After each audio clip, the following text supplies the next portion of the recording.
বলতে চাই, আপনাদের সবার হয়তো ভালো নাও লাগতে পারে, কিন্তু বিশ্বাস করেন আমার এটা যদি আপনারা গ্রহণ করেন আপনারা লাভবান হবেন, কোনো ক্ষতি হবে না দেশের। আমার অন্য কোনো আকাঙ্ক্ষা নাই, আমার একটাই আকাঙ্ক্ষা, দেশ এবং জাতিটাকে একটা সুন্দর জায়গায় রেখে ছুটি করা। I had enough. Was last 7-8 months I had enough. আমি চাই দেশ এবং জাতিকে একটা সুন্দর জায়গায় রেখে আমরা সেনানিবাসে ফেরত আসব।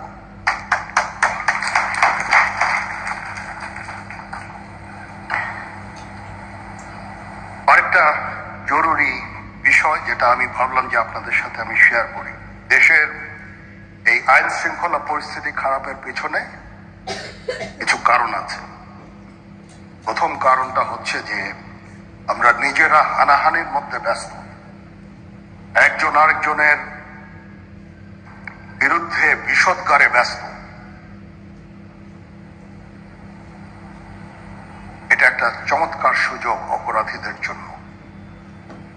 যেহেতু আমরা একটা অরাজক পরিস্থিতির মধ্যে বিরাজ করছি, তারা খুব ভালোভাবেই জানে যে এই সময়ে যদি এই সমস্ত অপরাধ করা যায় তাহলে এখান থেকে পরিত্রাণ পাওয়া সম্ভব। সেই কারণে এই অপরাধগুলো হচ্ছে। আমরা যদি সংগঠিত থাকি, একত্রিত থাকি, তাহলে অবশ্যই এটা সম্মিলিতভাবে মোকাবেলা করা সম্ভব হবে। Police, RAB, BGB, DGFI, NSI এগুলো দেশের জন্য অত্যন্ত গুরুত্বপূর্ণ কাজ করেছে অতীতে। খারাপ কাজের সাথে অসংখ্য ভালো কাজ করেছে। আজকে যে দেশের স্থিতিশীলতা, দেশটাকে যে এত বছর স্থিতিশীল রাখা হয়েছে, এটার কারণ হচ্ছে এই সশস্ত্র বাহিনীর বহু সেনা সদস্য, সিভিলিয়ান সবাই মিলে এই অর্গানাইজেশনগুলোকে, অসামরিক সামরিক সবাই মিলে এই অর্গানাইজেশনগুলোকে এফেক্টিভ রেখেছে। সেই জন্য আজকে সুন্দর, এতদিন ধরে আমরা একটা সুন্দর পরিবেশ পেয়েছি। এর মধ্যে যারা কাজ করেছে, যদি অপরাধ করে থাকে সেটা শাস্তি হবে, অবশ্যই শাস্তি হতে হবে, না হলে এই জিনিস আবার ঘটবে। আমরা সেটাকে বন্ধ করতে চাই চিরতরে, কিন্তু তার আগে মনে রাখতে হবে আমরা এমন ভাবে কাজটা করব এই সমস্ত অর্গানাইজেশনগুলো যেন আন্ডারমাইন না হয়। আজকে পুলিশ সদস্য কাজ করছে না, এটা বিশাল বড় কারণ হচ্ছে অনেকের বিরুদ্ধে মামলা, অনেকে জেলে। RAB, BGB, DGFI, NSI panicked. বিভিন্ন দোষারোপ, খুন ইত্যাদি তদন্ত চলছে। অবশ্যই তদন্ত হবে, দোষীদের বিচারের আওতায় আনতে হবে। এমন ভাবে কাজটা করতে হবে যেন এই অর্গানাইজেশনগুলো আন্ডারমাইন না হয়। এই অর্গানাইজেশনগুলোকে যদি আন্ডারমাইন করে আপনারা মনে করেন যে দেশের শান্তি শৃঙ্খলা বিরাজ করবে, সবাই শান্তিতে থাকবেন, এটা হবে না, সেটা সম্ভব না। আমি আপনাদের পরিষ্কার করে বলে দিচ্ছি, এই দেশের শান্তি শৃঙ্খলা রক্ষার দায়িত্ব খালি সেনাবাহিনীর না। 2 লক্ষ পুলিশ আছে, বিজিবি আছে, র্যাব আছে, আনসার বিডিপি আছে, আমার আছে হচ্ছে 30,000 সৈন্য। এদেরকে আমি এই যে একটা বিরাট ভয়েড, আমি এই 30,000 সৈন্য দিয়ে আমি কিভাবে এটা পূরণ করব? 30,000 থাকে, আবার 30,000 চলে যায় ক্যান্টনমেন্টে, আরো 30,000 আসে। এটা দিয়ে আমরা দিন রাত আমরা চেষ্টা করে যাচ্ছি। এখানে যে সমস্ত উচ্ছৃঙ্খল কাজ হয়েছে সেটা আমাদের নিজস্ব তৈরি, এটা আমাদের নিজস্ব ম্যানুফ্যাকচার, আমরা নিজস্ব এইগুলো তৈরি করেছি। এই বিপরীতমুখী কাজ করলে কেসে কখনো বেদনা বিধুর দিবস 2009 সালের 25শে ফেব্রুয়ারি আমরা এই 57 জন চৌকস সেনা অফিসার এবং শুধু তাই নয়, আমাদের কিছু কিছু পরিবারবর্গর সদস্যদের আমরা হারিয়েছি। এখানে আসার সময় এই ছবিগুলো আমি দেখছিলাম। এই ছবিগুলো আপনারা অনেকে ছবিতে দেখেছেন, কিন্তু এগুলো আমার সব চাক্ষুষ দেখা। আমি একটা চাক্ষুষ সাক্ষী এই সমস্ত বর্বরতার। একটা জিনিস আমাদের সবসময় মনে রাখতে হবে, এই বর্বরতা কোনো সেনা সদস্য করেনি, সম্পূর্ণটাই তদানীন্তন বিজিবি সদস্য দ্বারা সংঘটিত। Full stop. এখানে কোনো ইফ এবং বাট নাই। এখানে যদি ইফ এবং বাট আনেন, এই যে বিচারিক কার্যক্রম এতদিন ধরে হয়েছে, 16 বছর ধরে 17 বছর ধরে যারা জেলে আছে, যারা কনভিক্টেড, সেই বিচারিক প্রক্রিয়া ব্যাহত হবে। এই জিনিসটা আমাদের খুব পরিষ্কার করে মনে রাখা প্রয়োজন। এই বিচারিক প্রক্রিয়াকে নষ্ট করবেন না। যে সমস্ত সদস্য শাস্তি পেয়েছে তারা শাস্তি পাওয়ার যোগ্য। এখানে কোনো রাজনৈতিক নেতৃবৃন্দ এর মধ্যে উপস্থিত ছিল কিনা, ইনভলভ ছিল কিনা, বাইরের কোনো শক্তি এর মধ্যে ইনভলভ ছিল কিনা, সেটার জন্য কমিশন করা হয়েছে। কমিশনের চেয়ারম্যান এখানে আছেন, উনি এটা বের করবেন এবং আপনাদের জানাবেন। বটম লাইন হচ্ছে যে এই সমস্ত আমাদের এই চৌকস সেনা সদস্য যারা প্রাণ হারিয়েছেন, তারা প্রাণ হারিয়েছেন তদানীন্তন বিডিআর সদস্যদের গুলিতে। আমরা নিজেরা এই সমস্ত জিনিস নিয়ে অনেক ভিন্ন মত পোষণ করছি। কেউ কেউ এই জিনিসটাকে ভিন্ন খাতে প্রবাহিত করার চেষ্টা করছি। সেটা আমাদের জন্য মঙ্গলজনক হবে না। আজকে যদি আমার যে উপদেশ আমি কিছু দিয়ে যাব, সেটা যদি আপনারা গ্রহণ করেন, আপনারা লাভবান হবেন, আমি এটা আপনাদের নিশ্চিত করছি। আমরা নিজেরা ভেদাভেদ সৃষ্টি না করি, আমরা নিজেরা ইউনাইটেড থাকি।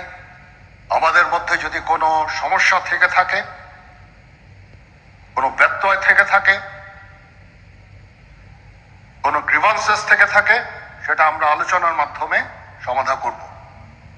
এটার জন্য ডানে বায়ে দৌড়িয়ে কোনো লাভ হবে না, নিজের ক্ষতি ছাড়া কোনো লাভ হবে না। আমি আপনাদের এই জিনিসটা নিশ্চিত করে দিচ্ছি। কিছু কিছু সদস্যদের দাবি যে তারা 2009 সাল থেকে আজ পর্যন্ত বিভিন্ন শাস্তি পেয়েছেন। কেউ কেউ দায়ী করছেন যে তারা অযাচিতভাবে শাস্তি পেয়েছেন। এটার জন্য আমি একটা বোর্ড করে দিয়েছি, একজন লেফটেন্যান্ট জেনারেল সেই বোর্ডের সদস্য। প্রথম ফেজে 51 জন সদস্যর ব্যাপারে আমার কাছে রিকমেন্ডেশন নিয়ে এসেছে। তার রিকমেন্ডেশনের অধিকাংশই আমি গ্রহণ করেছি এবং আরো বেশি আমি ডিজিএফআই, এনএসআই, প্যানিকড, বিভিন্ন দোষারোপ, খুন ইত্যাদি তদন্ত চলছে।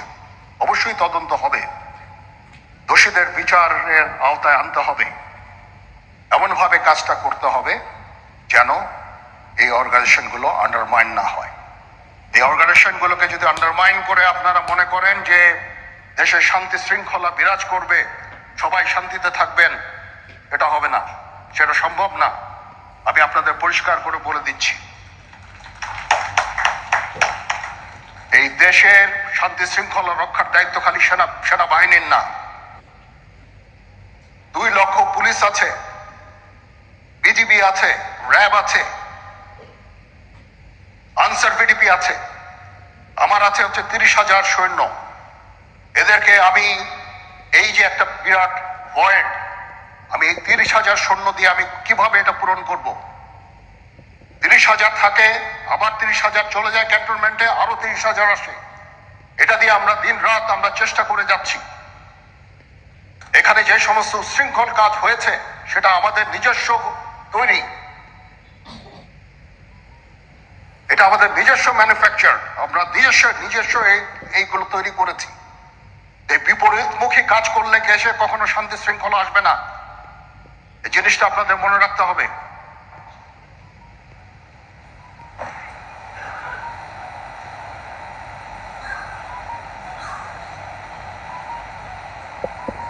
তদন্ত কমিশন হচ্ছে আবার আরেকটা, আমাদের সর্বদা আমরা চেষ্টা করব তদন্ত কমিশনকে সহায়তা করতে।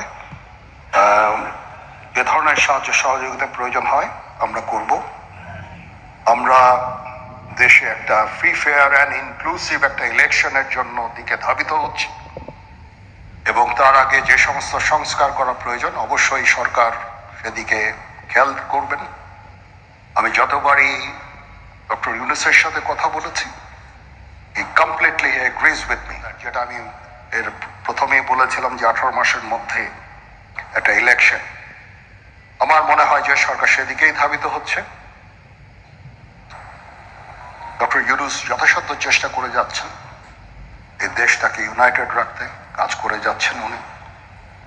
ওনাকে আমাদের সাহায্য করতে হবে, উনি যেন সফল হতে পারেন সেদিকে আমরা সবাই চেষ্টা করব। আমরা একসাথে ইনশাআল্লাহ কাজ করে যাব। আজকে আমার চেয়ারম্যান মহোদয় আমাকে এখানে দাওয়াত দিয়েছেন।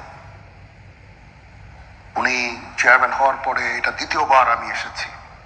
ওনার কাছে আমি কৃতজ্ঞ যে উনি আমাদেরকে আলাদাভাবে বা রাবা আমাদেরকে আলাদাভাবে দেখছে না। সার্ভিং অ্যান্ড রিটায়ার্ড, আমি তো বলেছি প্রথমেই যে there should be any difference. আমি সেনা প্রধান হিসাবে সার্ভিংদের প্রতি আমার যেই দায়িত্ব, রিটায়ার্ডদের প্রতি এই দায়িত্বের একই দায়িত্ব, সামান্যতম কম বেশি না করে যাচ্ছি আমাদের লিমিটেড রিসোর্সের মধ্যে। আমরা হেলথ কেয়ারের উপরে বেশ কিছু কাজ করছি, নিজস্ব কিছু মেডিকেল হসপিটাল করার চেষ্টা করছি, ক্লিনিক করার চেষ্টা করছি, এবং আপনারা আস্তে আস্তে এগুলোর ফল ইনশাল্লাহ পাবেন।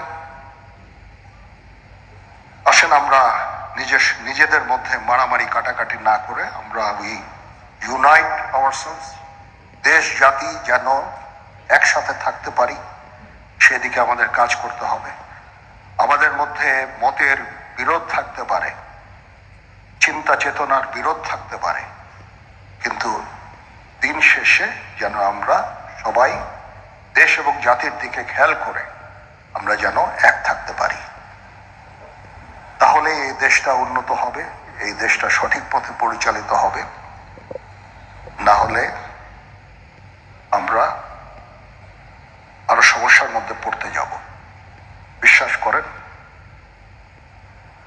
we don't want to head, ওইদিকে আমরা যেতে চাই না। আমি আপনাদের সতর্ক করে দিচ্ছি, পরে বলবেন যে আমি সতর্ক করিনি, আমি আপনাদের সতর্ক করে দিচ্ছি। আপনারা যদি নিজেদের মধ্যে ভেদাভেদ ভুলে একসাথে কাজ না করতে পারেন, নিজেরা যদি কাদা ছোড়াছুড়ি করেন, মারামারি কাটাকাটি করেন, এই দেশ এবং জাতির স্বাধীনতা সার্বভৌমত্ব বিপন্ন হবে। আমি আজকে বলে দিলাম, নাইলে আপনারা বলবেন যে আমি আপনাদের সতর্ক করিনি। আমি সতর্ক করে দিচ্ছি আপনাদের। এই দেশ আমাদের সবার, আমরা সবাই সুখে শান্তিতে থাকতে চাই। আমরা চাই না হানাহানি, কাটাকাটি, মারামারি। সেই উদ্দেশ্যে আমি কাজ করে যাচ্ছি, আমরা কাজ করে যাচ্ছি। আমাদের সেনাবাহিনীর প্রতি আক্রমণ করেন না। একটা কমন জিনিস আমি দেখতে পাচ্ছি, সেনাবাহিনী এবং সেনা প্রধানের প্রতি বিদ্বেষ কারো কারো, কি কারণে আজ পর্যন্ত আমি এটা খুঁজে পাইনি। আমরা হচ্ছে একমাত্র ফোর্স যেটা আপনাদের জন্য কাজ করে যাচ্ছি, দাঁড়িয়ে আছি প্ল্যাটফর্মে। Of course navy and air force, navy chief আবার মন খারাপ করে করছে, navy air force all, we all আমাদেরকে সাহায্য করেন, আমাদেরকে আক্রমণ করেন না, আমাদেরকে অনুপ্রাণিত করেন, আমাদেরকে উপদেশ দেন। কোনো একটা সমস্যা হয়ে গেলে আমি নুরুদ্দিন স্যারের স্বর্ণপূর্ণ হই এবং উনি আমাকে উপদেশ দেন। সিনিয়র জেনারেলরা আমাকে উপদেশ দেন, আমি সবার কাছে স্বর্ণপূর্ণ হই।